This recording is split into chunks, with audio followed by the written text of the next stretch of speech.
ক্যাঙ্কার বিহারি দই পাঠিয়ে দেবো, লকেট ক্যাঙ্কার বিহারি দই পাঠিয়ে দেবো। 2.5 মাসের যুদ্ধ শেষে অবশেষে সামনে এলো মানুষের রায়। তৃণমূল প্রার্থী দিদি নম্বর 1 রচনা বন্দ্যোপাধ্যায়কে হুগলির মানুষ নির্বাচিত করলেন হুগলি নম্বর 1 হিসেবে। হুগলি লোকসভা কেন্দ্রে রচনা বন্দ্যোপাধ্যায়ের বিরুদ্ধে দাঁড়িয়েছিলেন বিজেপি প্রার্থী ও তার প্রাক্তন সহকর্মী লকেট চট্টোপাধ্যায়। প্রাক্তন সহকর্মীকে রাজনীতির মাঠে 76,853 ভোটের ব্যবধানে পরাস্ত করে জয়ী রচনা বললেন এবার লকেটের বাড়িতে পাঠাবেন দই। হঠাৎ এই মন্তব্য কেন জয়ী প্রার্থী? এই ঘটনার প্রাসঙ্গিকতা খুঁজতে হলে ফিরে যেতে হবে মাস 2 আগের এক ঘটনায়। সেবার প্রচারে সিঙ্গুরে এসেছিলেন রচনা বন্দ্যোপাধ্যায়। প্রচার চলাকালীন সিঙ্গুরের দইতে মুক্ত হয়ে যান রচনা এবং খাবার পর তার দারুণ প্রশংসা করেছিলেন তিনি। সেই প্রশংসায় পাল্টা কটাক্ষ ছুড়ে দিয়েছিলেন লকেট চট্টোপাধ্যায়। বলেছিলেন জিতলে রচনাকে সিঙ্গুরের এক হাঁড়ি দই পাঠিয়ে দিন। এদিন জয়ের পর সেই কটাক্ষই ফিরিয়ে দিলেন রচনা।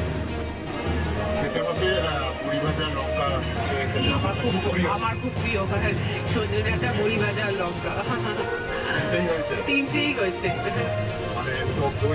টক দই তো অসাধারণ বাবা, আমাদের বাড়িতে তো টক দই হয়ই না কলকাতাতে। আমরা কি দই হয় কে জানি ওটা। এত ভালো দই এখানকার, আমি তো এবার থেকে দই নিয়ে যাবো ভাবছি ব্যাগে করে। যতবার আসবো ততবার এখান থেকে দই নিয়ে যাবো। দারুণ দারুণ।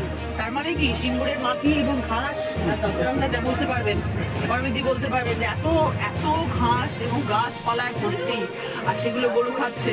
গরু তো শাক পাতা খেয়েই বড় হয় এবং সেগুলো খেয়ে হৃষ্টপুষ্ট হচ্ছে। আর তারপর তাদের দুধটা বেরোচ্ছে, এটা এত ভালো যে দইটা এত ভালো। মানে চারিদিকে পরিবেশটাই বাচ্চারা এত ভালো সুন্দর করে রেখেছে যে সেখানকে ঘাস পাতা খেয়ে আমাদের গরু হৃষ্টপুষ্ট। মানে সত্যি কথা বলেছেন একদম। আমি ওনাকে ধন্যবাদ জানাবো, কারণ সিঙ্গুরে তো গরুগুলো তো মানে গরুই চড়ছে, আর তো কোনো ঘাস ফাঁসি হচ্ছে। কারণ মমতা ব্যানার্জি হচ্ছিল সর্ষে ফুল লাগিয়ে গেছিল, সর্ষে বীজ ছড়িয়ে গেছিল।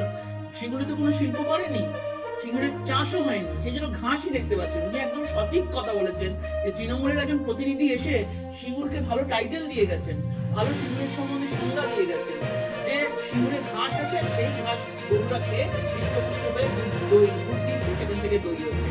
উনি আরো ভালো করে, আমি ওনার বাড়িতে দই পাঠিয়ে দেবো, উনি দই নিয়ে যাক। এবং এরপরে যখন জেতার পরে আমি নিজের সিঙ্গুর থেকে ওনাকে নিজে হাতে করে ওনাকে দই পাঠিয়ে দেবো, সিঙ্গুরের হৃষ্টপুষ্ট গরুরা খাচ্ছে। তো এইটুকু অনুরোধ করবো যে বলুন যে কেন কেন আজকে সিঙ্গুরে ঘাস হলো, কেন আজকে টাটা কারখানা হলো না, কেন আজকে কৃষকরা চাষ করতে পারলো না, তার জবাবটা আজকে নিজের যে দলে আছে তাকে চাইতে হবে। লকেট ক্যাঙ্কার বিহারি দই পাঠিয়ে দেবো।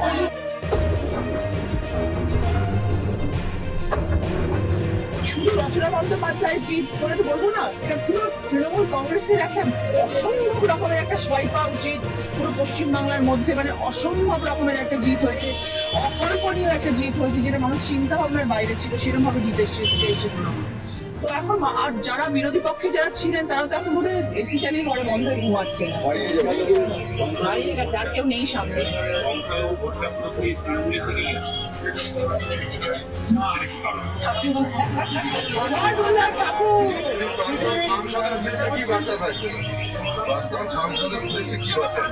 ভালো থাকুন, সুস্থ থাকুন। হারিয়ে যাওয়া সেই পুনরুদ্ধার করলেন আপনি, তিনি জিতেছিলেন 73,000 প্লাসে, আপনি জিতেছেন 76,000 প্লাস। আমি দিদিকে কথা দিয়েছিলাম, দিদি আপনাকে হুগলি ফেরত দেবো। হ্যাঁ, দিদির সাথে হোয়াটসঅ্যাপে কথা হয়েছে, অভিষেক বন্দ্যোপাধ্যায়ের সাথে কথা হয়েছে।